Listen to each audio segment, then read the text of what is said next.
ಕೇವಲ 4 ಲಕ್ಷ ರೂಪಾಯಿಗೆ ಯಾರಾದರೂ ಒಂದು ಸ್ವರಾಜ್ 744 ಎಪಿ ಟ್ರ್ಯಾಕ್ಟರ್ ಹುಡುಕ್ತಾ ಇದ್ರೆ ಹಾಗಾದ್ರೆ ವಿಡಿಯೋನ ಸ್ಕಿಪ್ ಮಾಡಿದ ಕೊನೆವರೆಗೂ ನೋಡಿ. ನಮಸ್ಕಾರ ಎಲ್ಲರಿಗೂ, ಮಲ್ಲು ಹತ್ತಿನಿ ಯುಕೆ ಯೂಟ್ಯೂಬ್ ಹಾಗೂ ಇನ್ಸ್ಟಾಗ್ರಾಮ್ ಪೇಜ್ಗೆ ಸ್ವಾಗತ. ಇವತ್ತಿನ ಈ ಒಂದು ವಿಡಿಯೋದಲ್ಲಿ ಸ್ವರಾಜ್ 744 ಎಪಿ ಟ್ರ್ಯಾಕ್ಟರ್ ಮಾರಾಟಕ್ಕಿದೆ ಸ್ನೇಹಿತರೆ. ಈ ಟ್ರ್ಯಾಕ್ಟರ್ದ ಸಂಪೂರ್ಣವಾದ ಮಾಹಿತಿ ತಿಳಿದುಕೊಳ್ಳುವ ಮುಂಚೆ ಇನ್ನೂ ಯಾರು ನನ್ನ ಯೂಟ್ಯೂಬ್ ಮತ್ತು ಇನ್ಸ್ಟಾಗ್ರಾಮ್ ಪೇಜ್ಗೆ ಫಾಲೋ ಹಾಗೂ ಸಬ್ಸ್ಕ್ರೈಬ್ ಆಗಿಲ್ಲ, ದಯವಿಟ್ಟು ಫಾಲೋ ಹಾಗೂ ಸಬ್ಸ್ಕ್ರೈಬ್ ಮಾಡಿಕೊಳ್ಳಿ. ನಿಮ್ಮ ಹತ್ತಿರ ಮತ್ತು ನಿಮ್ಮ ಸ್ನೇಹಿತರ ಹತ್ತಿರ ಯಾವುದಾದರೂ ಸೆಕೆಂಡ್ ಹ್ಯಾಂಡ್ ವೆಹಿಕಲ್ಗಳು ಮಾರಾಟಕ್ಕಿದ್ದರೆ ಸ್ಕ್ರೀನ್ ಮೇಲೆ ಕಾಣುವ ನನ್ನ ನಂಬರ್ಗೆ ಫೋಟೋ ಮತ್ತು ಡೀಟೇಲ್ಸ್ ಅನ್ನು ಕಳಿಸಿ. ನಾನು ನನ್ನ ಯೂಟ್ಯೂಬ್ ಮತ್ತು ಇನ್ಸ್ಟಾಗ್ರಾಮ್ ಪೇಜ್ನಲ್ಲಿ ಅಪ್ಲೋಡ್ ಮಾಡಿ ಕೊಡ್ತೇನೆ ಸ್ನೇಹಿತರೆ. ಇನ್ನು ಈ ಟ್ರ್ಯಾಕ್ಟರ್ದ ಸಂಪೂರ್ಣವಾದ ಮಾಹಿತಿ ನೋಡೋದಾದ್ರೆ ಇದು 2013ರ ಮಾಡೆಲ್ ಆಗಿದೆ.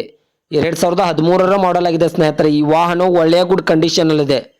ಈ ವಾಹನಕ್ಕೆ ಸಂಬಂಧಪಟ್ಟ ಡಾಕ್ಯುಮೆಂಟ್ ಎಲ್ಲ ಫುಲ್ ಕ್ಲಿಯರ್ ಆಗೋ ರನ್ನಿಂಗ್ ಅಲ್ಲಿವೆ ಸ್ನೇಹಿತರೆ. ಈ ವಾಹನದ ಇಂಜಿನ್ ಆಗಿರ್ಬೋದು, ಗೇರ್ ಬಾಕ್ಸ್ ಆಗಿರ್ಬೋದು ಒಳ್ಳೆಯ ಗುಡ್ ಕಂಡೀಷನ್ ಅಲ್ಲಿವೆ. ಈ ಟ್ರ್ಯಾಕ್ಟರ್ದ ಲೊಕೇಶನ್ ನೋಡಿದರೆ ಬಾಗಲಕೋಟೆಯ ರಾಂಪುರ್ ಲೊಕೇಶನ್ಗಾದ್ರೆ ಈ ಟ್ರ್ಯಾಕ್ಟರ್ ನೋಡೋದಕ್ಕೆ ಸಿಗುತ್ತದೆ ಸ್ನೇಹಿತರೆ. ಟ್ರ್ಯಾಕ್ಟರ್ದ ಟೈರ್ ಬಟನ್ಸ್ ಕೂಡ ಒಳ್ಳೆಯ ಗುಡ್ ಕಂಡೀಷನ್ ಅಲ್ಲಿವೆ. ಇನ್ನು ಈ ಟ್ರ್ಯಾಕ್ಟರ್ದ ಇವಾಗಿನ ಮಾರಾಟದ ಬೆಲೆ ನೋಡಿದರೆ ಕೇವಲ 4 ಲಕ್ಷ ಅಂತ ಓನರ್ ಹೇಳ್ತಾ ಇದ್ದಾರೆ. ನಾನು ವಿಡಿಯೋ ಮೂಲಕ ಹೋದ್ರೆ ಇನ್ನೂ ಕಡಿಮೆ ಮಾಡಿ ಕೊಡ್ತಾರೆ ಸ್ನೇಹಿತರೆ.